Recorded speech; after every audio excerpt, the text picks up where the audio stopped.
So बच्चों, today our chapter is S block elements. S block element जो है इसमें दो पार्ट मैंने आपको बताए हैं, एक है अल्कली मेटल और दूसरे हैं एल्कलाइन अर्थ मेटल। बेटे अल्कली मेटल उनको बोला जाता है जिसमें लास्ट इलेक्ट्रॉन किसमें जाए, S में जाए, एक इलेक्ट्रॉन। तो उनकी जनरल कॉन्फ़िगरेशन होती है NH1 और वो होते कौन कौन से, ली ना की रूबी से फ्रेंडशिप, ऐसे याद रख सकते हो, ली ना की रूबी से friendship, lithium sodium potassium rubidium caesium friendship.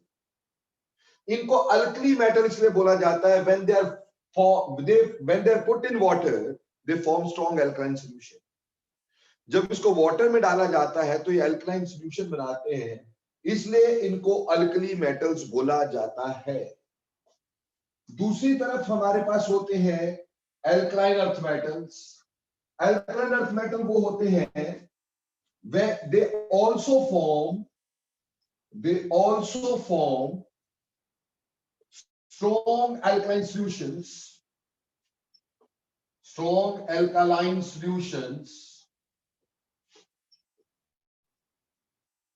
when they are put in water, when they are put in water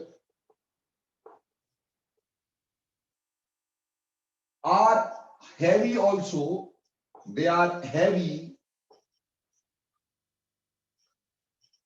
than alkali metals and found in earth crust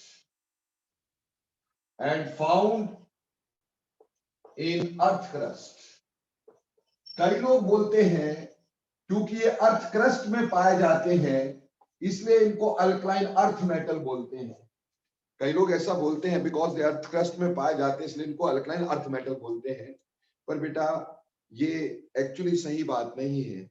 जो भी ऐसा बोलता है क्योंकि ये अर्थ क्रस्ट में पाए जाते हैं इसलिए इनको अल्कलाइन अर्थ मेटल बोलते हैं, तो उनको पूछो आयरन का पेड़ पे लगा होता है, हवा से नीचे आता है, समुद्र से बाहर आता है, अरे वो भी तो अर्थ क्रस्ट में होता है। ऐसे बहुत सारे एलिमेंट अर्थ क्रस्ट में होते हैं, तो क्या सारे अर्थ एलिमेंट्स हो जाएंगे? नहीं होंगे ना भाई। बेसिक बात ये है कि ये हैवी होते हैं। अब सर आयरन भी तो हैवी होता है। हम अल्कली मेटल के कंपैरिजन में इसको हैवी बोल रहे हैं और अर्थ शब्द हैवी के लिए है, वो नो डाउट ये अर्थ क्रस्ट में पाए जा सकते, हो सकता है अर्थ क्रस्ट की वजह से भी इसको बोलते हो। तो बेसिकली हम ये बोलेंगे कि हमारे पास एक तो जब इसको वाटर में डालें ये स्ट्रॉन्ग एल्कलाइन सॉल्यूशन बनाते हैं, और जब इसको अर्थ क्रस्ट में इसको निकाला जाए, अर्थ क्रस्ट से निकाला जाता है और ये हैवियर होते हैं इसलिए इनको अल्कलाइन अर्थ मेटल्स बोला जाता है। तो उम्मीद है सबसे पहली बात आपको समझ में आ गई। अब बेटे देखो, हम डिस्कस करेंगे पहले फिजिकल प्रॉपर्टीज इन दोनों की, और मैंने बोला कंपैरिजन में ही हम इसको करेंगे तो बेटर रहेगा, दिमाग में रहेंगी, आसानी से आ जाएंगी। ठीक, फिजिकल प्रॉपर्टीज जबकि आपके किताब में अलग अलग लिखी होंगी ना बेटा, तो आप ऐसा करना, इसको कंपैरिजन में कर लेना, बेटर रहेगा। फिजिकल प्रॉपर्टीज देखो, जहां तक फिजिकल प्रॉपर्टीज की बात करते हैं, अल्कली मेटल जो होते हैं ये बेटा सिल्वरी व्हाइट कलर के होते हैं। Alkali metals are silvery white. ठीक, हम बोलते हैं silvery white when freshly cut. पहली बात इसकी अकरेंस, फिजिकल स्टेट, पहली बात है इसकी physical state.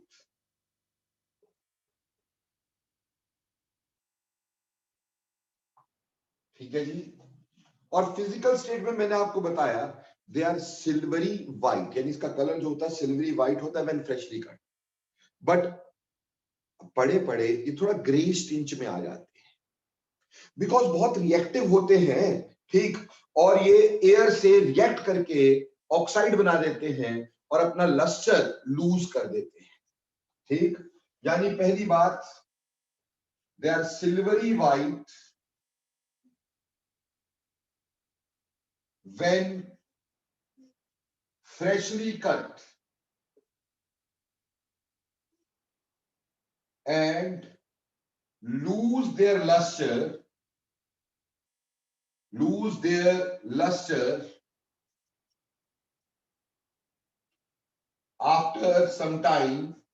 after some time, due to formation of oxide layer, formation of its oxide layer over them. ठीक है, ऑक्साइड लेयर जो होती है, ऑक्साइड लेयर के जम जाने की वजह से, बेटे ऑक्साइड लेयर के हो जाने की वजह से ऑब्वियसली इसमें हमारे पास क्या होता है कि इसका लश्कर धीरे धीरे खत्म हो जाता है, क्योंकि बहुत रिएक्टिव होते हैं ये, एयर के साथ बहुत जल्दी रिएक्ट कर जाते हैं बेटा जी। ठीक है जी, तो एयर के साथ ये जल्दी रिएक्ट कर जाने की वजह से हमारे पास बहुत जल्दी अपना कलर छोड़ देते हैं। जबकि अल्कलाइन अर्थ मेटल की फिजिकल स्टेट की बात करें तो alkaline earth metal greyish white light metals होते हैं, ग्रेइश व्हाइट, ठीक। एंड ये जो है ये थोड़े स्टेबल होते हैं, लेस रिएक्टिव होते हैं, तो इनका लश्कर का लॉस जो है वो धीरे होता है, यानी ये आसानी से लूज नहीं होते बेटा। ठीक है जी, क्लियर हो गया। तो ये पहली प्रॉपर्टी हमारे पास आ जाती है बेटा, जिसको हम ये बोल देते हैं कि इनका फिजिकल अपीयरेंस कैसा है। अब अगली प्रॉपर्टी देखिएगा, वेरी इंपॉर्टेंट, ठीक, वो है इसकी हार्डनेस और सॉफ्टनेस। यानी आप एक चीज बोल सकते हैं मेल्टिंग पॉइंट्स। क्या बोल सकते हैं? Melting points. बहुत ही इंटरेस्टिंग से मेल्टिंग पॉइंट का ट्रेंड इसमें पाया जाता है, बहुत इजी भी है, ठीक। एक तो ये सॉफ्ट मेटल्स होते हैं, सॉफ्ट मेटल्स होते हैं, ठीक। Generally can be cut with knife, ठीक। सॉफ्ट होते हैं और इनको चाकू से काटा जा सकता है। But lithium is harder, lithium is harder, ठीक है जी। देखो बेटे, क्योंकि ये मेटल्स हैं और मेटल में मेटेलिक बॉन्डिंग होती है, metallic bonding number of unpaired electron और साइज ऑफ कर्नल दो चीजों पे डिपेंड करती है। एल्कलाइन अर्थ मेटल का एल्कली मेटल का साइज अपने अपने पीरियड में सबसे बड़ा होता है। क्यों जी? सबसे पहले आते हैं तो सबसे पहले पीरियड में साइज बड़ा, पीरियड में जाते साइज छोटा होता है ना, तो इसका साइज अपने अपने पीरियड में सबसे बड़ा होता है, जिसकी की वजह से हम ये अच्छे से जानते हैं कि जिसकी की वजह से हमारे पास इसमें मेटेलिक बॉन्ड की स्ट्रेंथ कम होती है और इसलिए सॉफ्ट होते हैं। But metallic bond size of kernel बढ़ने से हमेशा वीक होता है। तो जो मेल्टिंग पॉइंट का ऑर्डर होता है यहाँ पे, ऑर्डर ऑफ मेल्टिंग पॉइंट, वो लिथियम का सबसे ज्यादा, फिर सोडियम, फिर पोटेशियम, फिर रुबीडियम और फिर सीजियम। देखो बेटा, जनरली हम फ्रेंसियम यहाँ लेते नहीं है क्योंकि फ्रेंसियम ना रेडियो एक्टिव होता है, तो जनरली हम उसकी प्रॉपर्टीज पे बहुत ज्यादा ध्यान नहीं दिया करते बेटा। समझ में आई मेरी बात?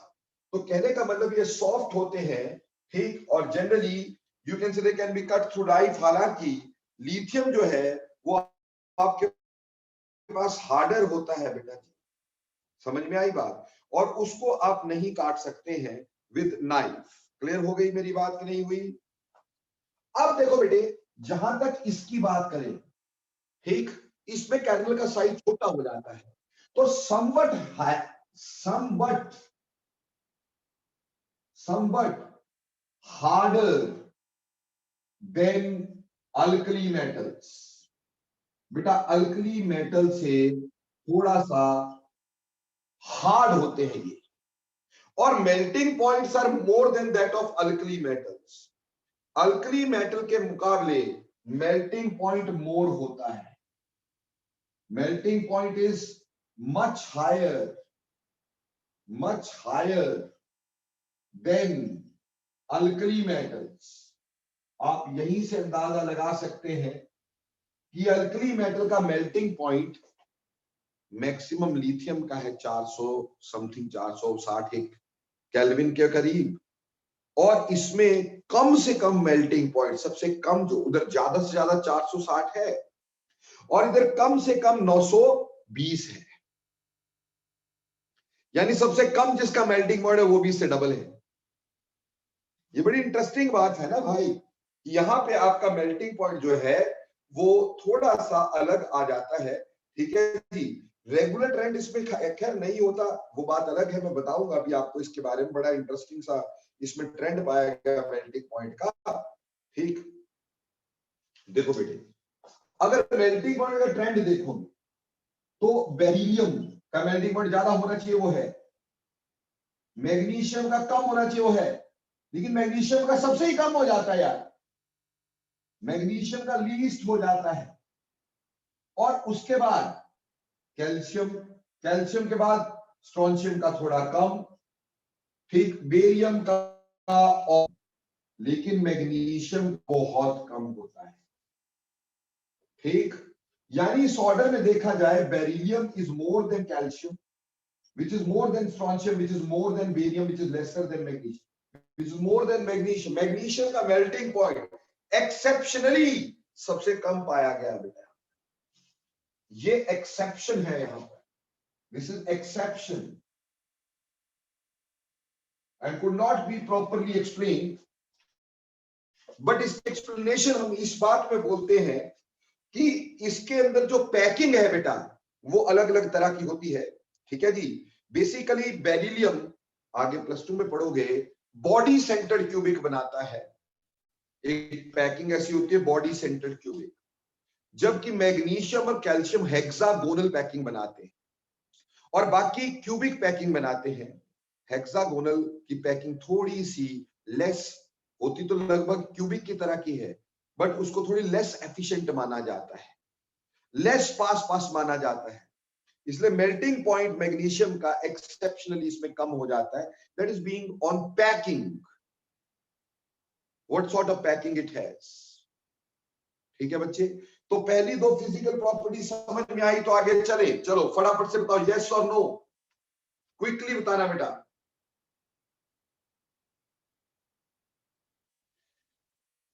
ओके, अब चलते हैं आगे दोस्तों। ये मिटा रहा हूं यहां से, जिसमें स्क्रीनशॉट खींचना खींच लीजिए प्लीज।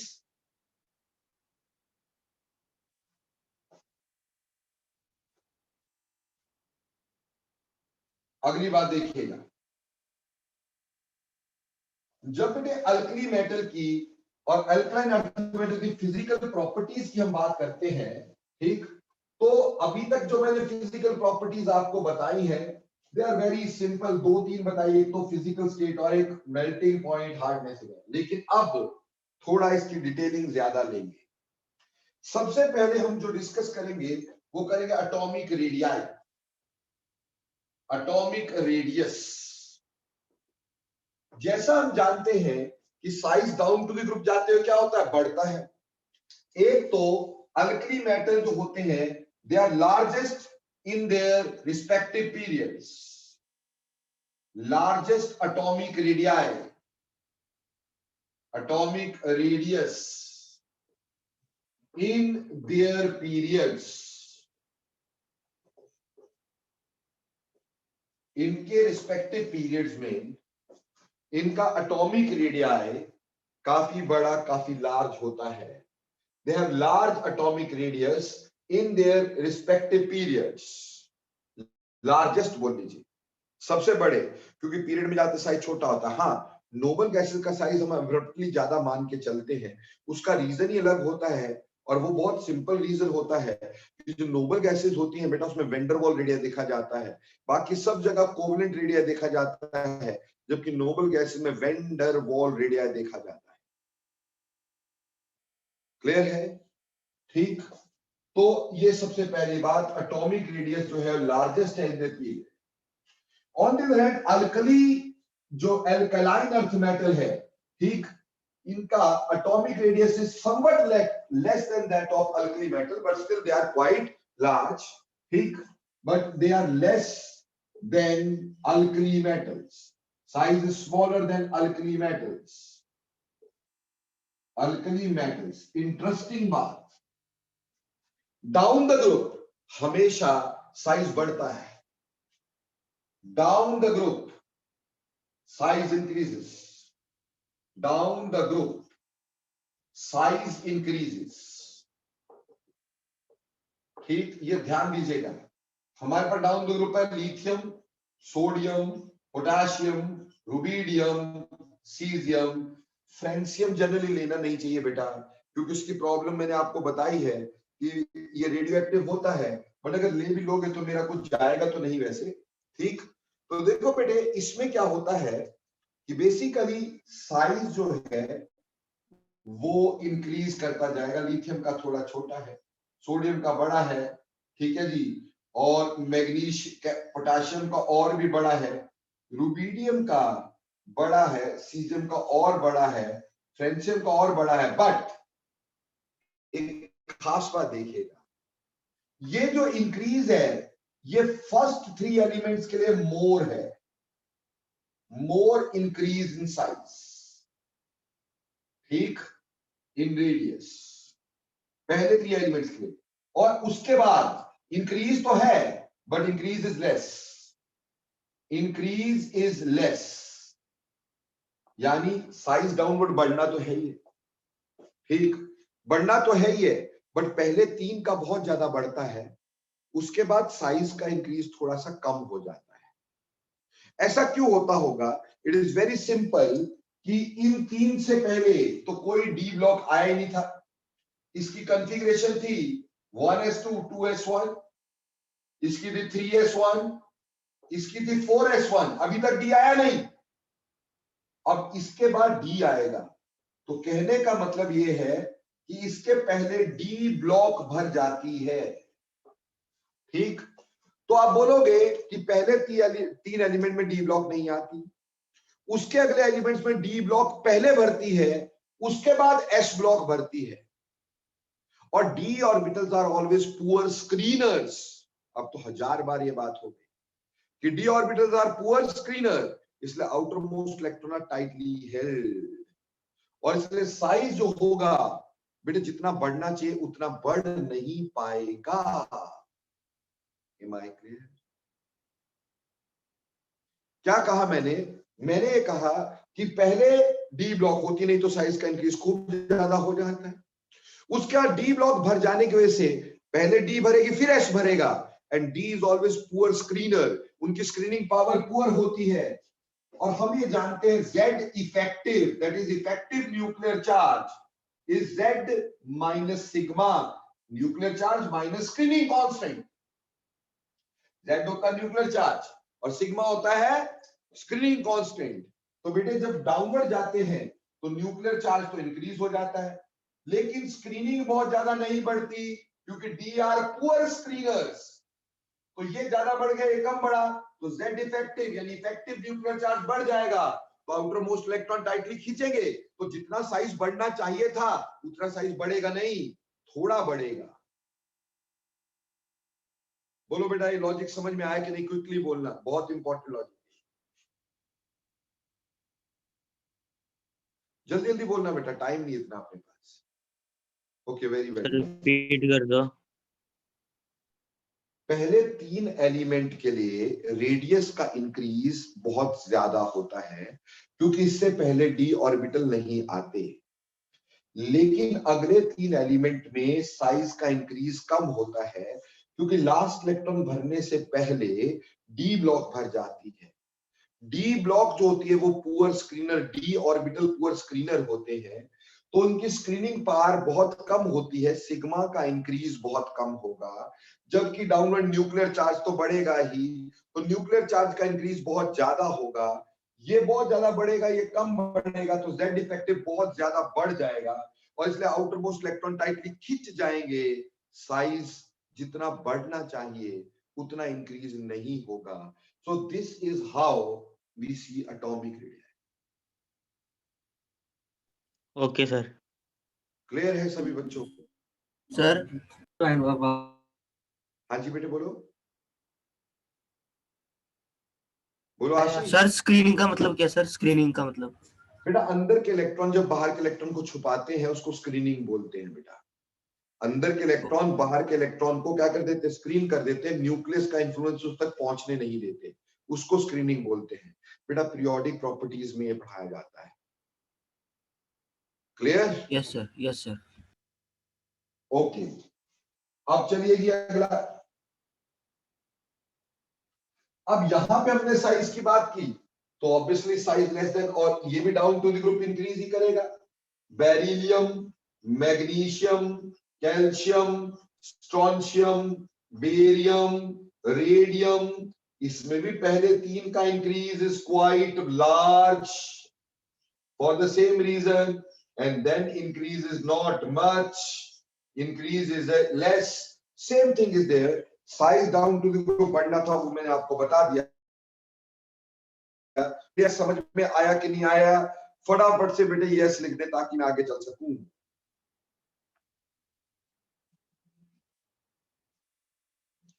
जल्दी जल्दी बेटा, शाबाश, वेरी गुड। चलिए अब अगली प्रॉपर्टी की बात करेंगे। एटॉमिक रेडिया मैंने आपको समझा दिया, आयनिक रेडिया भी इसी तरह से होगा बेटे जी। अगली है आयनाइजेशन एनर्जी, वेरी इंपॉर्टेंट, ध्यान दीजिएगा। अगला जो हमारे पास आता है फिजिकल प्रॉपर्टी, वो आती है आयनाइजेशन एनर्जी।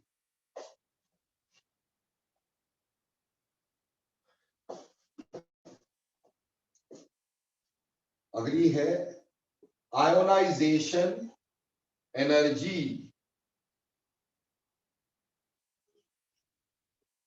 ये अगली फिजिकल प्रॉपर्टी है बेटे। When you talk about ionization energy, ठीक, आयनाइजेशन एनर्जी क्या होती है बेटा? आयनाइजेशन एनर्जी आपको होता है energy needed to remove most loosely bound electron from the isolated gaseous atom. Ionization energies are quite less, very less. Ionization energies इनकी बहुत कम हुआ करती है बेटा। They have very less ionization enthalpies. तो इनकी आयनाइजेशन एंथैल्पीज जो होती है वो बहुत ही कम होती है बेटा, ठीक। क्यों? साइज बहुत बड़ा है, ठीक, और अंदर काफी स्क्रीनिंग हो जाती है। साइज बहुत बड़ा होने से ionization enthalpies are less. But बात वही है, down to the group decreases, down the group decreases, क्योंकि डाउन द ग्रुप साइज बढ़ जाएगा, आयनाइजेशन एंथैल्पी कम हो जाएगी। तो बेटा जी, लिथियम की ionization enthalpy is more than sodium, which is more than potassium, which is more than rubidium, which is more than cesium and so on. ठीक है जी। फ्रांसियम के आयनाइजेशन एनर्जी जनरली देखते नहीं है। क्यों नहीं देखते हैं बेटा? बहुत सिंपल लॉजिक हुआ करता है बेटे हमारे पास कि वो रेडियो एक्टिव है, तो जनरली हम उस पर इतना ध्यान नहीं देते हैं, ठीक है जी। और यहां पे हम बात करें तो ionization enthalpy follows the same trend. पहली बात, आयनाइजेशन एंथैल्पी इसकी ज्यादा होगी अल्कली मेटल की, ठीक। पहले बात करेंगे first ionization enthalpy. Ionization enthalpy first of alkaline earth metals, alkaline earth metals is more than ionization enthalpy 1 of alkali metals. Alkali metals, very simple. क्यों बेटा? टीचर लोग इसको बोल देते हैं कि ये फुली फिल्ड एस सबशेल है। क्या है? फुली फिल्ड एस सबशेल है। और फुली फिल्ड हमेशा ज्यादा स्टेबल होता है, इसलिए बोल देते हैं कि इसकी आयनाइजेशन एंथैल्पी ज्यादा है। मैं नहीं मानता ऐसा। एस फुली फिल्ड होने से कुछ नहीं होने वाला है। एक्चुअली हम ये बोल सकते हैं मोर न्यूक्लियर चार्ज,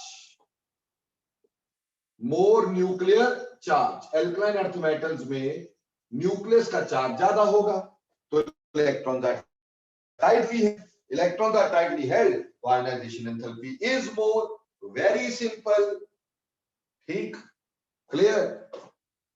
पर इंपॉर्टेंट बात देखिएगा,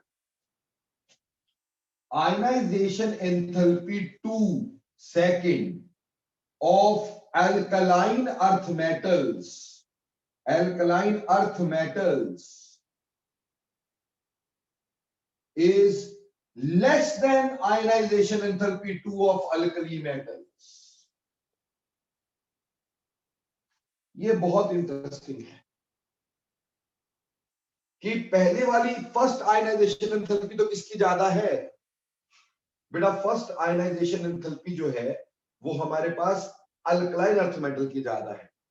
जैसे बेटा मान लो कोई भी अल्कलाइन अर्थ मेटल लेते हैं, ये मैंने अल्कलाइन अर्थ मेटल मान लो एम ले लिया है, कोई भी, इसकी कॉन्फ़िगरेशन क्या होगी? इसकी कॉन्फ़िगरेशन होगी नोबल गैस की कॉन्फ़िगरेशन और उसके बाद NS1, ये अल्कली मेटल ले लिया, ठीक है जी। और एल्कलाइन अर्थ मेटल अगर मैं ले लेता हूं, ठीक, मान लो उसको मैं N बोल देता हूं, N जो है वो अल्कलाइन अर्थ मेटल है, ठीक, ये मैंने बोल दिया अल्कली मेटल है, ठीक, और N मैंने बोल दिया है एल्कलाइन अर्थ मेटल है, एल्कलाइन अर्थ मेटल है। अब इसकी कॉन्फ़िगरेशन देखें तो इसकी कॉन्फ़िगरेशन होगी नोबल गैस, उसके बाद NS2। तो मैंने कहा ना कि लोग बात बोल देते फुली फिल्ड एज सबशेल है, ज्यादा स्टेबल होगी, पर मेरे हिसाब से तो उसमें न्यूक्लियर चार्ज ज्यादा होगा, बट आप फुली फिल्ड एज सबशेल भी देख सकते हो, उसकी वजह से ये स्टेबल होने से ज्यादा इलेक्ट्रॉन आसानी से नहीं देता, तो आयनाइजेशन एंथैल्पी 1 तो ठीक है अल्कलाइन अर्थ मेटल की ज्यादा होगी। Now after the removal of first electron, जब मैंने एक इलेक्ट्रॉन इसमें से दे दिया, ये बन गया N1 पॉजिटिव, अब इसकी कॉन्फ़िगरेशन हो गई, ये बाहर वाला इलेक्ट्रॉन चला गया, नोबल गैस कॉन्फ़िगरेशन, ठीक है जी। और जबकि अगर मैं इससे एक इलेक्ट्रॉन निकालता हूं, ठीक है जी, तो एक इलेक्ट्रॉन इसमें से निकलेगा, तो ऑब्वियस सी बात है कि N नेगेटिव N पॉजिटिव जब बनेगा तो उसकी कॉन्फ़िगरेशन होगी नोबल गैस की कॉन्फ़िगरेशन और फिर एक NS1 इलेक्ट्रॉन। तो क्योंकि ये एक इलेक्ट्रॉन देने के बाद नोबल गैस कॉन्फ़िगरेशन एक्वायर कर लेता है, noble gas configuration acquirable gas configuration more stable, उसे इलेक्ट्रॉन निकालना मुश्किल हो जाता है, इसलिए सेकंड आयनाइजेशन एंथैल्पी वो अल्कली मेटल की ज्यादा क्योंकि उसकी कॉन्फ़िगरेशन ज्यादा स्टेबल है, और फर्स्ट आयनाइजेशन एंथैल्पी जो होती है वो बेटे अल्कली मेटल की कम, अल्कलाइन अर्थ मेटल की ज्यादा। मतलब समझ लेते हैं कि सोडियम की ionization enthalpy is less than magnesium ionization enthalpy 1, but अगर आयनाइजेशन एंथैल्पी 2 पूछा जाता तो सोडियम की मोर देन मैग्नीशियम होती। और रीजन आपको मैंने क्लियर कर दिया है कि एक इलेक्ट्रॉन देने के बाद अल्कली मेटल जो होते हैं वो तो बेटा नोबल गैस कॉन्फ़िगरेशन एक्वायर कर लेते हैं, जबकि अल्कलाइन अर्थ मेटल ऐसा नहीं करते, तो उनका इलेक्ट्रॉन देना इजी होता है। तो मेरे बच्चों फटाफट से बोलो कि आपको बात समझ में आई कि नहीं आई, क्विकली। Yes sir. अब अगर डाउन टू द ग्रुप बात करें तो बेटा डाउन टू द ग्रुप तो सेम ही रहना है, ठीक, कि beryllium is more then magnesium which is more then, ठीक,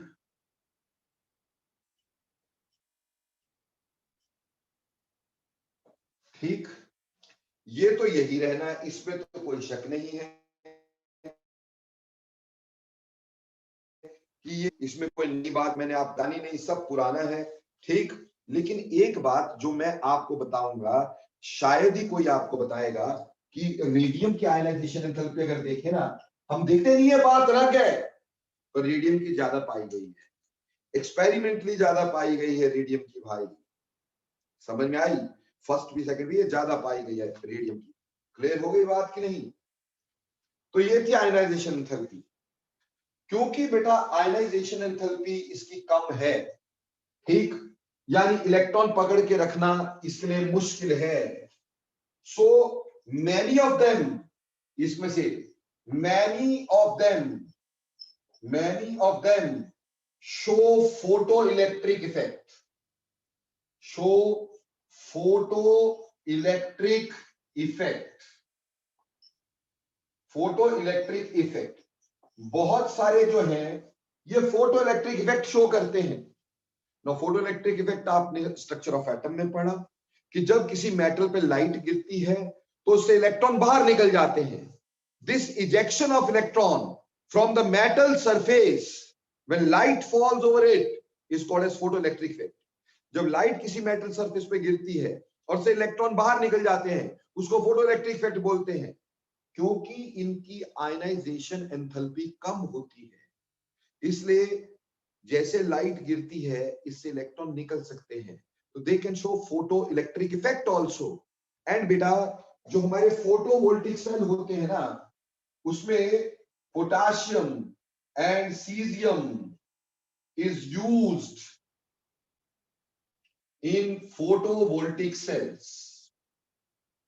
फोटोवोल्टिक सेल्स मतलब बेटा चंडीगढ़ में जब भी कोई नई बिल्डिंग बनती है तो बेटा तब तक उसका नक्शा नहीं पास करते जब तक सोलर पैनल नहीं लगा दिया जाता ना। वो सोलर पैनल में हमारे पास जो फोटोवोल्टिक सेल लगते हैं जिसके ऊपर लाइट पड़ने से इलेक्ट्रॉन निकलते हैं वही फोटो इलेक्ट्रिक इफेक्ट के बेसिस पे ही है, ठीक। और उसकी वजह से करंट जनरेट होता है और उस करंट की वजह से पानी वानी गर्म होता है, ठीक। तो उसमें आप चाहो तो पोटेशियम या सीजियम जैसी चीजें यूज कर सकते हो। हालांकि उसमें अभी तो यूज होता है अमॉर्फस सिलिका क्योंकि थोड़ा सस्ता है। पोटेशियम सीजियम के केस में थोड़ा महंगा और एक्सप्लोसिव भी हो सकता है क्योंकि बहुत ज्यादा रिएक्टिव होते हैं। Clear? Yet they can be used in photovoltaic cells. Clear? और यहां तक caesium is the best metal to show Cesium is the best metal to show photoelectric effect. Cesium is the best metal to show photoelectric effect. Clear हो गया? समझ में आया कि नहीं आया? और जहां तक इसकी बात करें बेटे जी, बात यह है क्योंकि ये हमारे पास थोड़ा हाई आयनाइजेशन एनर्जी वाले हैं, they generally do not show photoelectric effect. ये फोटो इलेक्ट्रिक इफेक्ट को शो नहीं करते हैं क्योंकि इनकी आयनाइजेशन एंथैल्पी ज्यादा है, इसलिए ये फोटो इलेक्ट्रिक इफेक्ट को इतना शो नहीं करते हैं। अगर थोड़ा बहुत कोई कर भी रहा हो जैसे बेरिलियम वगैरह बेरियम वगैरह तो it is very less, neglected वाली बात है। तो यानी ये बहुत ही कम शो करते हैं। उम्मीद है बात क्लियर हो गई, समझ में आ गई। आई कि नहीं आई भाई? क्विकली बोले यस और नो।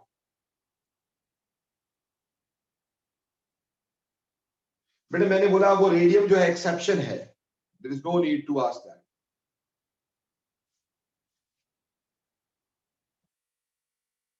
ठीक, चलिए नेक्स्ट बात देखिए, आयनाइजेशन एंथैल्पी कम होने की वजह से alkali metal salts they impart color to flame।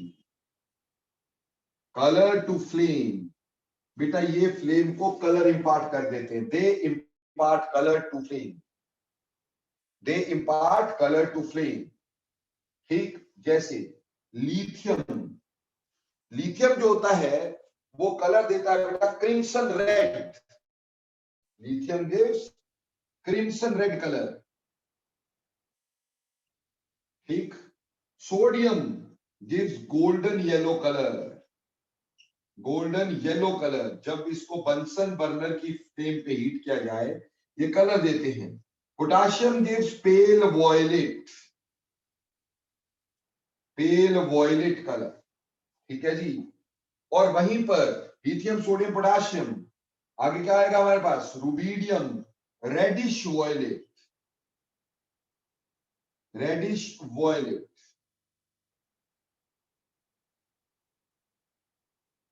ठीक। और caesium shows sky blue colour.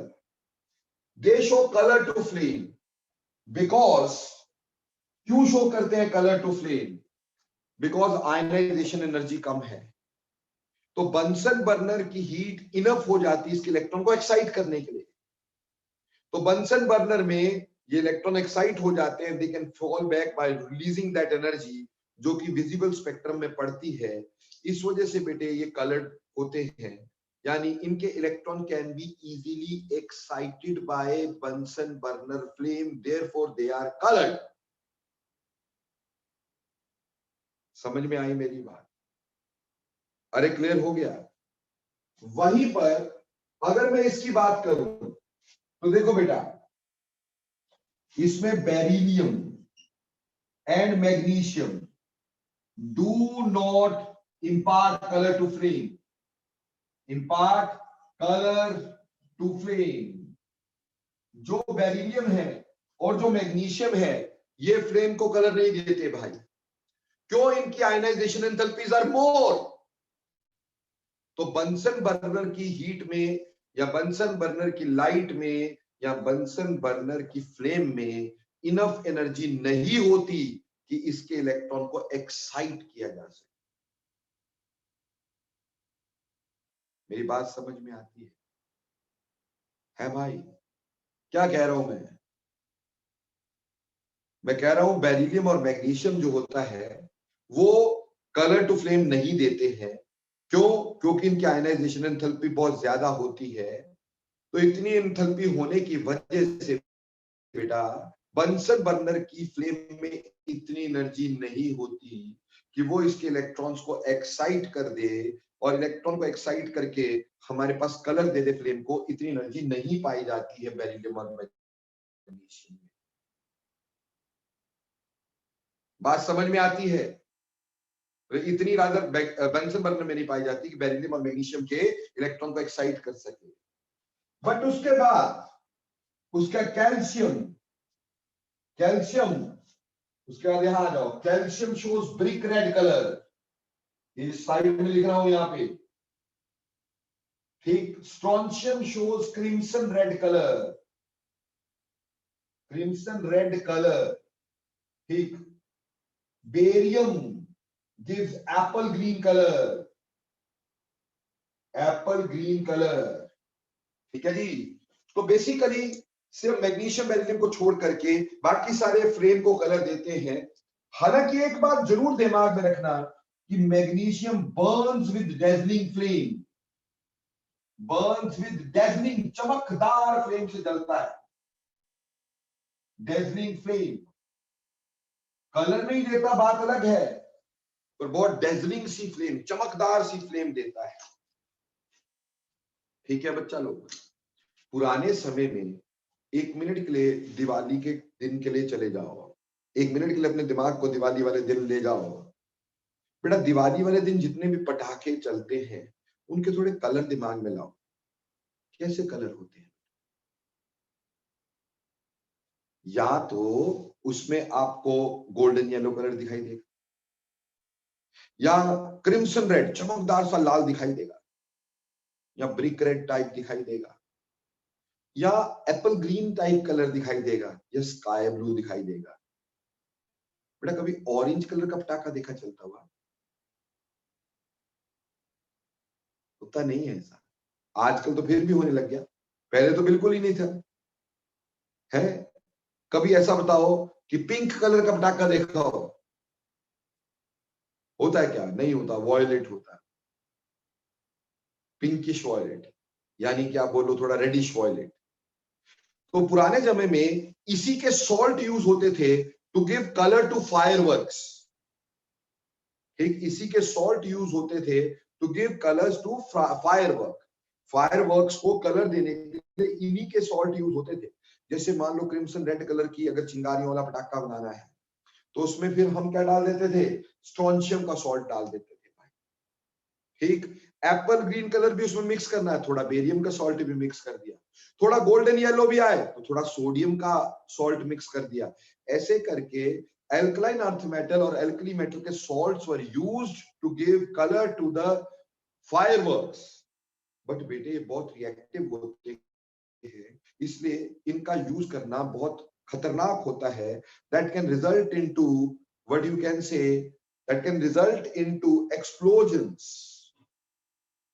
ये एक्सप्लोजन देते हैं और इसी एक्सप्लोजन की वजह से बेटा, इससे बचने की वजह से, ठीक कि एक्सप्लोजन ना हो जाए, इस चीज से बचने के लिए आजकल हम डी ब्लॉक एलिमेंट्स के सॉल्ट को यूज करते हैं. Nowadays we use D block element. आजकल हम इसको यूज नहीं करते. बोलो बात क्लियर हो गई? ठीक. तो how they give colour to flame, उम्मीद है आपको अच्छे समझ में आ गया होगा. फोटो इलेक्ट्रिक इफेक्ट आपको बहुत अच्छे समझ में आ गया होगा. ओके, अगली बात बेटे हम यहां पढ़ेंगे density.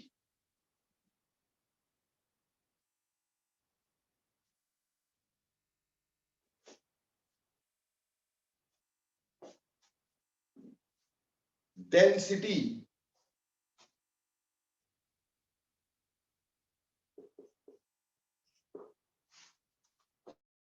now this is an important thing. Density is something very important to be understand. ठीक, to be understood. बहुत ही इंपॉर्टेंट सी बात है. देखो बेटा, जहां तक हम बात करें अल्कली मेटल की, they are very less dense elements. Very less dense elements. क्यों? क्योंकि डेंसिटी हमेशा मास पर यूनिट वॉल्यूम होता है. इनका साइज बड़ा है. साइज बड़ा है तो रेडियस बड़ा होगा. रेडियस बड़ा होगा तो वॉल्यूम बड़ा होगा. इनका मास का वॉल्यूम बहुत ज्यादा है, डेंसिटी कम है. समझ में आई? So they are very less dense elements. ज्यादा डेंसिटी नहीं है इनकी. पर डेंसिटी एक ऐसी प्रॉपर्टी होती है जो अलोंग द पीरियड भी बढ़ती है और डाउन टू द ग्रुप भी बढ़ती है. क्योंकि down to the group size का इंक्रीज इतना नहीं होता, एटॉमिक वॉल्यूम का इतना इंक्रीज नहीं होता जितना मास का इंक्रीज हो जाता है. पूरा एक एक ग्रुप जाता है ना, तो बेटा मास का इंक्रीज ज्यादा होता है. तो down to the group density increases. Down the group density increases. अब आप बोलोगे क्यों? ठीक. देखो बेटा, down the group density increase क्यों करती है? क्योंकि increase in mass is more. Increase in mass is more than increase in volume. Increase in volume कि बेटा जो वॉल्यूम में इंक्रीज हो रहा है ना, मास में उससे ज्यादा इंक्रीज हो जाता है. बात समझ में आती है कि पिछली भी चले जाती है? ठीक. तो कहने का down the group the density increases, increase in mass is more than increase in volume. ठीक. Hence you can say easily that density इनकी इंक्रीज करती है. But mind one thing, potassium is lighter than sodium. ये याद रखना है. ठीक. हालांकि डाउन द ग्रुप डेंसिटी क्या कर रही है? इंक्रीज. लेकिन पोटाशियम इज लाइटर. क्योंकि बेटा सोडियम से पोटाशियम जाते हुए, सोडियम से पोटाशियम जाते हुए बेटे मास का increase, mass increase is less. और जबकि size increase is more. Size increase is more. क्योंकि अभी तक डी आया नहीं, अभी तक डी आया नहीं, तो size increase is more. Size increase more तो वॉल्यूम का इंक्रीज ज्यादा. तो वॉल्यूम का इंक्रीज ज्यादा हो जाएगा, मास का इंक्रीज कम. आई नहीं है? ठीक. इसलिए potassium is lighter than sodium.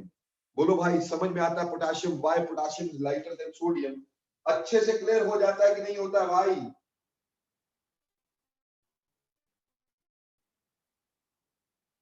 Question आएगा पेपर में. Okay. On the other hand, जब हम अल्कलाइन अर्थ मेटल्स की बात करते हैं, when you talk about alkaline earth metals, जब आप अल्कलाइन अर्थ मेटल्स की बात करते हो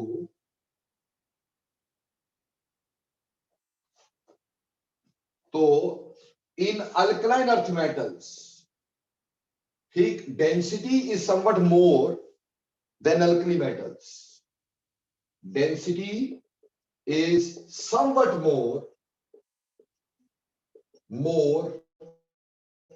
than alkali metals. Alkali metals. बाय भाई, ऐसा क्यों होता है कि यहां पे डेंसिटी थोड़ी सी ज्यादा कैसे हो गई? ठीक, यहां पे डेंसिटी थोड़ी ज्यादा कैसे हो गई? क्योंकि साइज छोटा हो गया। साइज छोटा तो एटॉमिक वॉल्यूम कम और मास बढ़ गया, क्योंकि यहां जाते प्रोटॉन इलेक्ट्रॉन बढ़ेगा ना, मास का इंक्रीज हो गया, वॉल्यूम का डिक्रीज हो गया, तो डेंसिटी तो बढ़ेगी, क्योंकि डेंसिटी ज्यादा होती है। और डाउन टू द ग्रुप वही ट्रेंड है, होनी चाहिए थी इंक्रीज इसकी density down to the group, लेकिन बेटा डेंसिटी का अजीबोगरीब ऑर्डर यहां देखा गया। बेरिलियम की डेंसिटी ज्यादा है, फिर मैग्नीशियम की कम है, जबकि डाउन टू द ग्रुप तो इंक्रीज होनी चाहिए भाई। और फिर हमारे पास कैल्शियम की और कम है, अरे down to the group increase होनी चाहिए, और फिर एकदम से स्ट्रोंशियम की बहुत ज्यादा, बेरिलियम से भी ज्यादा, ठीक, बेरियम की और भी ज्यादा, और रेडियम तो महा ज्यादा। समझ रहे हैं? यानी पहले हमारे पास यहां पे डेंसिटी जो है डिक्रीज करी, ठीक, बेरिलियम से मैग्नीशियम से कैल्शियम तक। क्यों? क्योंकि पहले तीन एलिमेंट्स के लिए increase in size is more, increase in size is more, size का इंक्रीज ज्यादा होता है भाई, और मास increase is less, mass increase is less. Therefore, density, which is mass per unit volume, decreases. भैया मास का इंक्रीज कम है, वॉल्यूम का इंक्रीज ज्यादा है, तो मास बाय वॉल्यूम तो बढ़ेगा ही ना, इसलिए मास बाय वॉल्यूम तो कम होगा ही ना। वॉल्यूम बढ़ रहा है, ये कम बढ़ रहा है, तो डिक्रीज।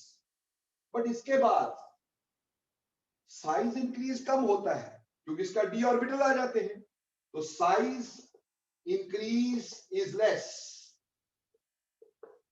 जबकि mass increase is more, mass increase is more, और therefore density increases। यानी इसमें सबसे less dense कैल्शियम हुआ करता है, ठीक, और में सबसे डेंस ज्यादा। आप देखो, कम, स्ट्रोंशियम बेरिलियम से ज्यादा, बेरियम उससे ज्यादा, रेडियम सबसे ज्यादा, ये ऑर्डर रह जाएगा। यानी अगर इसका ऑर्डर बनाने बैठ जाओ तो radium is more then beryllium, more than strontium, more than beryllium, rather पहले radium is more then barium, which is more than strontium, which is more than beryllium,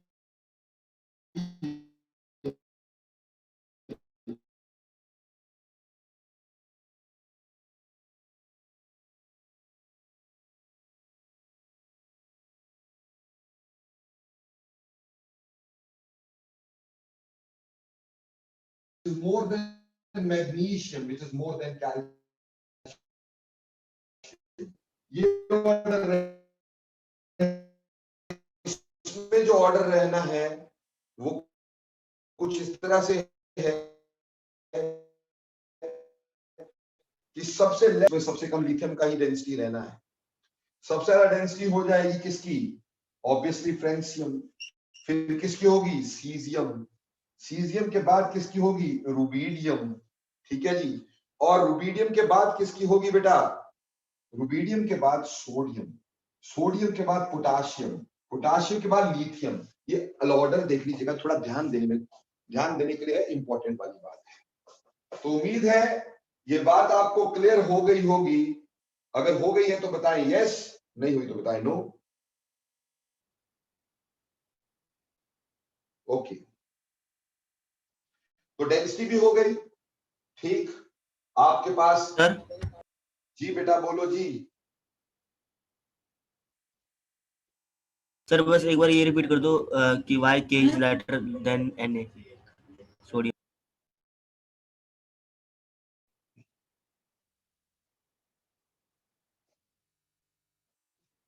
density of potassium is more than sodium. हम लोग density of potassium is less then sodium, potassium is lighter than sodium, क्योंकि यहां से sodium से potassium तक का मास का increase कम है, वॉल्यूम का इंक्रीज ज्यादा है, बस डेंसिटी कम हो गई। मास का इंक्रीज कम है, वॉल्यूम का इंक्रीज ज्यादा है। और डेंसिटी क्या होती है? मास पर यूनिट वॉल्यूम। तो मास का इंक्रीज कम हुआ, वॉल्यूम का ज्यादा हुआ, तो डिनोमिनेटर बढ़ गया ना, इसलिए हमारे पास डेंसिटी का डिक्रीज हो गया। बोलो क्लियर हो गया कि नहीं हो गया भाई? Yes sir, yes sir. Okay, thank you. तो देखो बेटे, आपको साइज बता दिया गया, आयनाइजेशन एंथैल्पी बता दी गई, मेल्टिंग पॉइंट बता दिया गया, डेंसिटी बता दिया गया। ठीक, अगली बात करते हैं मेटालिक कैरेक्टर।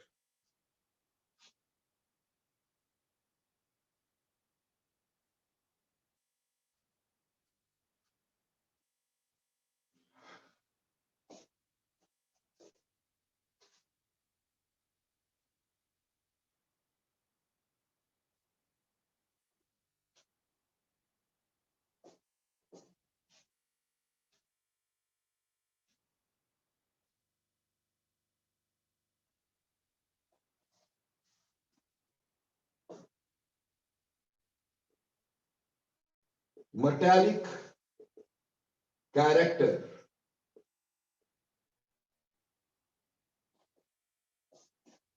ठीक। अब देखो बेटा, मेटालिक कैरेक्टर की जहां तक हम बात करें, मेटालिक कैरेक्टर की जहां तक हम बात करें, देखो बेटा, मेटालिक कैरेक्टर जो होता है, मेटालिक कैरेक्टर यानी इलेक्ट्रॉन देने की पावर को मेटालिक कैरेक्टर बोलते हैं। तो सबसे पहली बात तो ये हो जाएगी कि alkali metals are most metallic. Alkali metals are most metallic. Alkali metals सबसे ज्यादा मेटालिक होंगे। Alkali metal is most metallic, ठीक। अल्कली मेटल सबसे ज्यादा मेटालिक होंगे। क्लियर हो गई बात? ठीक। नाउ अगर मैं बोल रहा हूं अल्कली मेटल सबसे ज्यादा मेटालिक होंगे, ठीक है जी, क्यों? ये सबसे आसानी से इलेक्ट्रॉन देंगे, because of less ionization enthalpies. और मेटालिक कैरेक्टर जो होता है, basically down to the group क्या करेगा बेटा? इंक्रीज ही करेगा। ये इलेक्ट्रो पॉजिटिव होते हैं, इलेक्ट्रॉन आसानी से देते हैं, तो metallic character increases down the group. Metallic character increases down the group. Metallic character down to the group increase करता है भाई। समझ में आई मेरी बात कि नहीं? क्लियर? क्यों? आयनाइजेशन एंथैल्पी डिक्रीज करती है। ये इससे थोड़े लेस मेटालिक है, लेकिन इसमें मेटालिक कैरेक्टर क्या करता है? इंक्रीज करता है, ठीक। Down to the group ionization enthalpy का मेटालिक कैरेक्टर तो बढ़ेगा ही बढ़ेगा, उसमें कोई खास बात इसमें मैं पढ़ा नहीं रहा हूं, ठीक है जी। अगली बात, चलिए अगली बात आ जाती है बेटा अल्कली मेटल्स में। Next hell of a thing is ugly property, oxidation state. Oxidation state. See, alkali metal shows oxidation states. So oxidation state +1. Alkali metal सिर्फ +1 ऑक्सीडेशन स्टेट शो करते हैं मेरे दोस्त। Alkali metal show oxidation state +1, सिर्फ +1 oxidation state show करते हैं। वहीं पर अल्कलाइन अर्थ मेटल शोज +2, एक ही होती है, that is +1 and +2। Alkali metal +2, alkaline earth metal +1। तो उम्मीद है सारी फिजिकल प्रॉपर्टीज आपको अच्छे से क्लियर हो गई होगी, ठीक है। बाकी रही बात इसके कंपाउंड्स की फिजिकल प्रॉपर्टीज होती है, लैटिस एंथैल्पी वगैरह, ठीक, वो अलग बातें होती हैं, वो आगे क्लियर करेंगे बेटा। लैटिस एंथैल्पी वगैरह आगे बताऊंगा आपको मैं, ठीक। मेटालिक कैरेक्टर बता दिया, कलर बता दिया, चलो nature of compounds, lattice energy. Lattice energy of compound के बारे में लास्ट में डिस्कस करेंगे, ठीक है, जब हम एस ब्लॉक कर लेंगे। सॉल्युबिलिटी, लैटिस एनर्जी के ट्रेंड लास्ट में डिस्कस करेंगे। वैसे मैं कर चुका हूं इसको ना, बट मैं अभी दोबारा करूंगा, केमिकल बॉन्डिंग में करवाया था मैंने, तो जो ट्रेंड्स होंगे वो अलग से डिस्कस करेंगे। We will discuss trends definitely, ठीक। तो मिटा देता हूं भाई, कोई दिक्कत है? अब आ जाओ, ट्रेंड्स को छोड़ रहा हूं मैं, जैसे लैटिस एनर्जी, हाइड्रेशन एनर्जी, ठीक, सॉल्युबिलिटी के ट्रेंड ऑफ कंपाउंड, ये बेटा लास्ट में डिस्कस करेंगे चैप्टर के। अब हम शुरू करेंगे केमिकल प्रॉपर्टीज, ठीक है जी। केमिकल प्रॉपर्टीज, अभी तक आपने की फिजिकल प्रॉपर्टीज, अब हम पढ़ेंगे केमिकल प्रॉपर्टीज। देखो बेटा, केमिकल प्रॉपर्टीज की जहां तक बात करें, सबसे पहली बात होती है reaction with air. Reaction with air, ठीक, एयर के साथ रिएक्शन। देखो बेटा, ये डेफिनेटली एयर में दो चीजें होती हैं, या तो ऑक्सीजन और या फिर नाइट्रोजन, ये दो मेजर चीजें हैं। तो यहां रिएक्शन विद ऑक्सीजन या रिएक्शन विद नाइट्रोजन की बात की जाती है एयर में। एयर में रिएक्शन विद ऑक्सीजन और नाइट्रोजन की बात की जाती है, और किसी की। देखो बेटा, सबसे पहली बात तो ये है कि alkali metal readily tarnish in air due to formation of layer of oxide over it, layer of its oxide। देखो बेटा, हर मेटल की प्रॉपर्टी होती है कि उसका मेटालिक लस्टर होता है, चमक होता है, लेकिन ये एयर के साथ झटपट रिएक्ट करते हैं और इसकी वजह से उनका ऑक्साइड की लेयर बन जाती है, और उसकी वजह से इसकी यू कैन से चमक खत्म हो जाती है, ये टार्निश हो जाते हैं। समझ में आई बात? टार्निश मतलब चमक का खत्म हो जाना, ठीक। अब एयर के साथ जब रिएक्शन करेंगे, तो पहले रिएक्शन विद ऑक्सीजन की बात करें, तो उससे पहले नाइट्रोजन की बात करें। Only lithium reacts with nitrogen,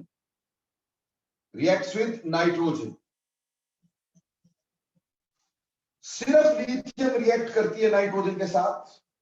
Li with N2 gives us Li3N। only lithium reacts with nitrogen बच्चे to form lithium nitride, ठीक। others do not react with nitrogen, others do not react with nitrogen. क्यों भाई? बाकी nitrogen से react क्यों नहीं करते हैं? ठीक, सिर्फ लिथियम ही क्यों रिएक्ट करता है, बाकी नाइट्रोजन से रिएक्ट क्यों नहीं करते? बेटे, बहुत ही सिंपल बात है। लिथियम जो होता है वो बहुत छोटा होता है, तो लिथियम कटायन और भी छोटा होगा, दैट कैन पोलराइज नाइट्रोजन। बाकी चीजें नाइट्रोजन को पोलराइज नहीं कर सकती। क्या बोलोगे? lithium 1 positive is very small, therefore can polarize nitrogen, nitrogen को पोलराइज कर सकती है। lithium 1 positive is very small, therefore can polarize nitrogen, hence reacts with nitrogen। ठीक है जी। जबकि बाकी रिएक्ट नहीं कर सकते, क्यों? बाकी पोलराइज नहीं कर सकते, बड़े होते हैं, तो लिथियम को पोलराइज ही नहीं कर पाते, तो रिएक्ट ही नहीं कर पाते भाई लिथियम के साथ। सो वेरी सिंपल बात है, कोई मुश्किल वाली बात नहीं है भाई। ठीक है, क्लियर भाई। ऑन द अदर हैंड, अब यहां पे अगर हम रिएक्शन विद नाइट्रोजन बोले,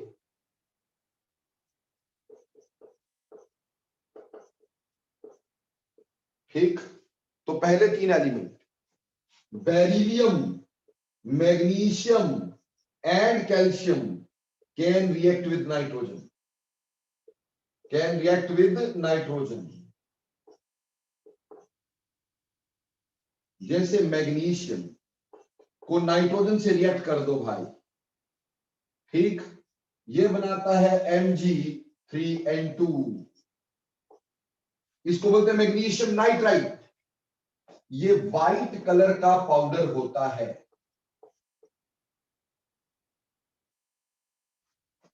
ठीक है जी, clear.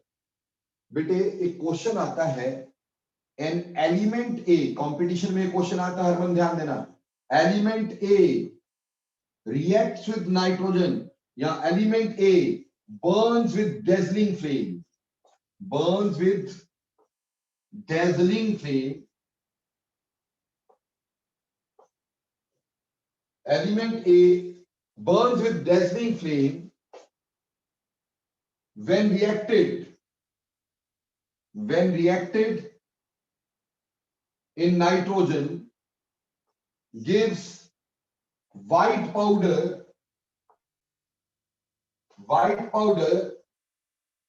which when put in water, which when put in water forms strong alkaline solution.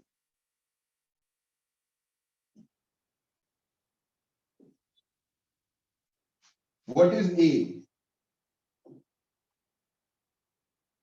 ठीक, या फिर उसका बी या फिर उसका सी, कुछ भी पूछा हो सकता है। देखो बेटा यहां पे डेजलिंग फ्लेम आया तो एक बात क्लियर थी, ये मैग्नीशियम हो सकता था। नाइट्रोजन से रिएक्ट करके Mg3N2 बनाता है, मैग्नीशियम नाइट्राइड होता है वो, ठीक है जी, विच इज व्हाइट पाउडर। इस व्हाइट पाउडर को जब वाटर में डालोगे, वाटर से बेटा OH मिलेंगे मैग्नीशियम को, देखो मैग्नीशियम पॉजिटिव, नाइट्रोजन नेगेटिव, इसके ऊपर positive charge negative charge, water में से positive charge H positive pay, OH negative, तो नेगेटिव पॉजिटिव से जुड़ेगा, पॉजिटिव नेगेटिव से। तो यहां हमारे पास मैग्नीशियम 2 पॉजिटिव है, N3 नेगेटिव है, और वाटर में H पॉजिटिव है, OH नेगेटिव है। तो बेटा नेगेटिव पॉजिटिव से जोड़ोगे ना, और पॉजिटिव नेगेटिव से, तो उससे बनता है मैग्नीशियम का हाइड्रोक्साइड प्लस अमोनिया। बैलेंस करते रहेंगे अपन, ठीक, ये लो बैलेंस भी हो जाता होता है, ज्यादा मुश्किल नहीं होता है, ठीक है जी। और यहाँ पे आपके पास लो बैलेंस हो गया। अब मैग्नीशियम हाइड्रोक्साइड और अमोनिया का जैसे एल्कलाइन सॉल्यूशन बन गया ना,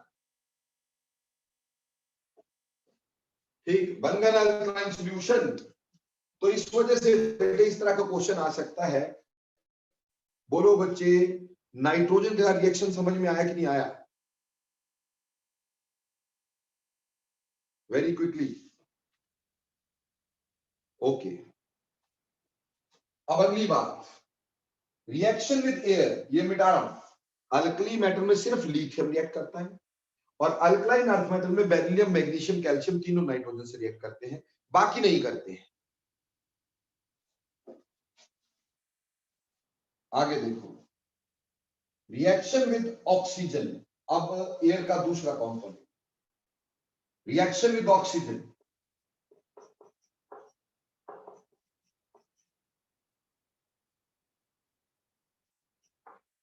देखो बेटा वेरी इंपॉर्टेंट, वैसे तो ये कोई भी एलिमेंट ऑक्सीजन से रिएक्ट करके अपना ऑक्साइड देता है, ठीक, पर ध्यान देना बहुत इंपॉर्टेंट बात कहूंगा, लिथियम जब ऑक्सीजन से रिएक्ट करेगा Li2O यानी मोनो ऑक्साइड बनाएगा, lithium monoxide, lithium monoxide. Sodium जब ऑक्सीजन से रिएक्ट करता है तो परऑक्साइड बनाता है, सोडियम परऑक्साइड, सोडियम परऑक्साइड। और बाकी पोटाशियम जब ऑक्सीजन से रिएक्ट करता है तो पोटाशियम सुपर ऑक्साइड बनाता है, पोटाशियम सुपर ऑक्साइड। ठीक है जी। कहने का मतलब आप बोलोगे lithium forms monoxide, sodium forms peroxide, and potassium and others, potassium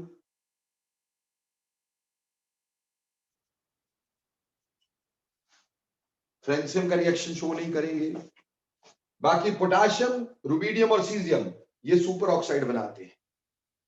तो क्वेश्चन ये है कि लिथियम फॉर्म्स मोनोऑक्साइड, लिथियम सिर्फ मोनोऑक्साइड बनाता है, जबकि ये परऑक्साइड बनाता है, सोडियम परऑक्साइड बनाता है, और जो पोटाशियम है वो सुपर ऑक्साइड क्यों बनाता है भाई? ये बहुत इंटरेस्टिंग बात है बेटा हमारे पास, वेरी इंटरेस्टिंग।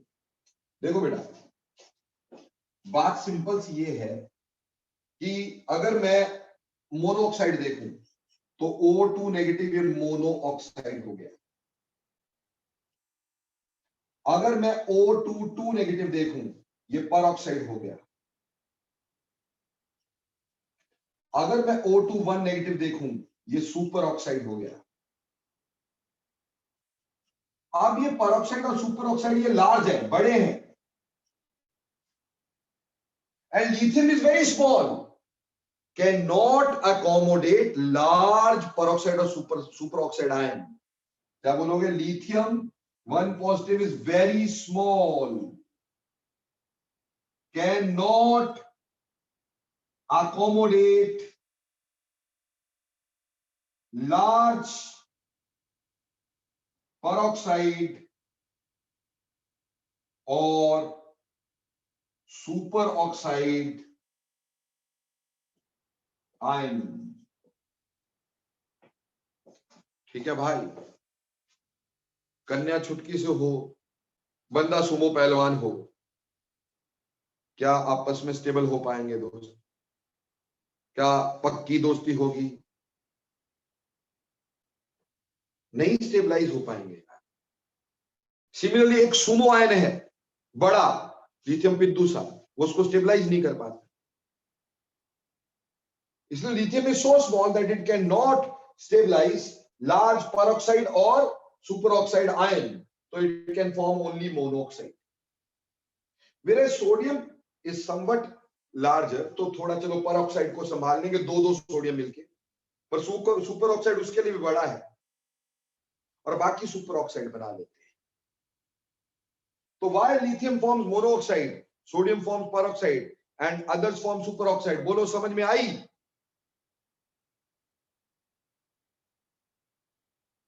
Yes sir. एक बात कान खोल के सुन लो, मैं कहीं ये नहीं बोल रहा हूं कि सोडियम एयर से रिएक्ट करे तो वो मोनोऑक्साइड नहीं बना सकता, वो बना सकता है, बट वो परऑक्साइड भी बना सकता है, पर वो सुपर ऑक्साइड नहीं बना सकता। ऐसे जो चीज सुपर ऑक्साइड बनाती है बेटा, वो मोनोऑक्साइड भी बना सकती है, परऑक्साइड भी बना सकती है, सुपर ऑक्साइड भी बना सकती है। पर जो मोनोऑक्साइड बनाती है ना, वो आगे वाले दो नहीं, छोटे वाला जो होगा वो बड़े तो नहीं बना सकता, बड़े वाले तो छोटे भी बना सकते हैं ना, पर मेजरली ये बन जाते हैं।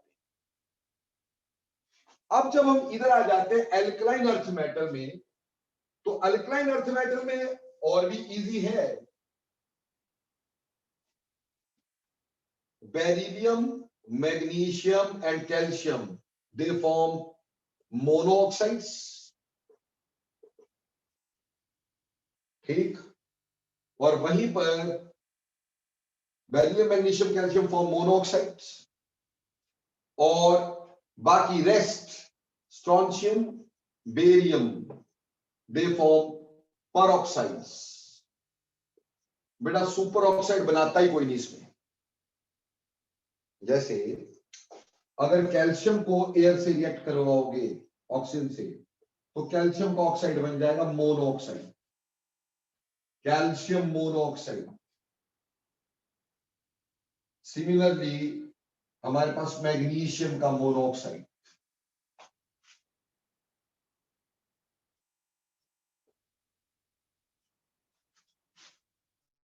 ठीक है जी, मैग्नीशियम का मोनोऑक्साइड, कैल्शियम का मोनोऑक्साइड, ठीक, बेरिलियम का मोनोऑक्साइड, बट स्ट्रोंशियम, ठीक, या बेरियम, बेरियम को रिएक्ट किया ऑक्सीजन से तो बना बेरियम पर ऑक्साइड,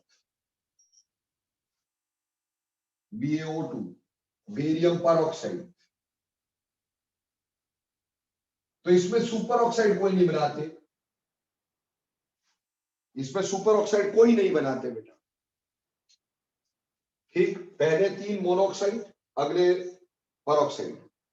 एक खास बात समझ लेना, मैग्नीशियम अगर मजनू है तो ऑक्सीजन उसकी लैला है। मैग्नीशियम है very strong affinity for oxygen, strong affinity for oxygen.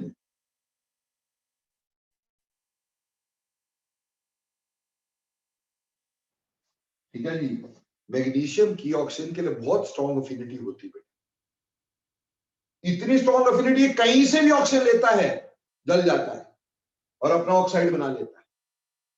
जैसे यहां तो जलेगा ही।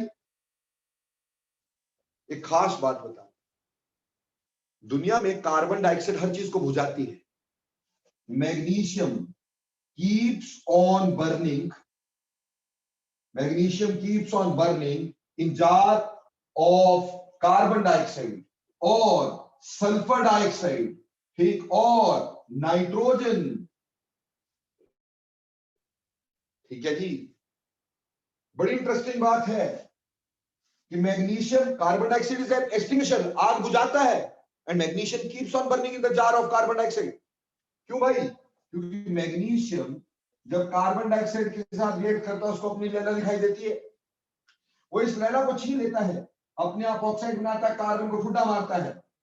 Reaction is so exothermic that magnesium catches fire and goes on burning. Similarly, magnesium जब सल्फर डाइऑक्साइड से रिएक्ट करता है तो मैग्नीशियम का ऑक्साइड बनता है भाई, sulphur is given off, again the same thing is there.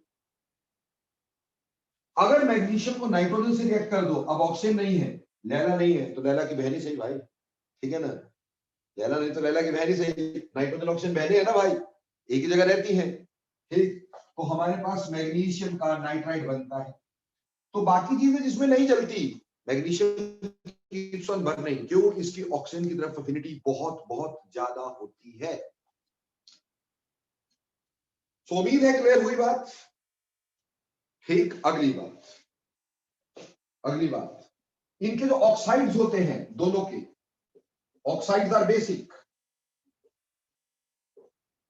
Oxide basic होते हैं, मेटल के ऑक्साइड वैसे बेसिक होते हैं, and basic character increases down to the group, basic character increases down to the group, basic character increases down the group. लो मेरे बच्चों, बात मेरे के सेंटर में आई कि नहीं? तो बेटा एयर के साथ रिएक्शन समझ में आया? फटाफट बोलो यस और नो।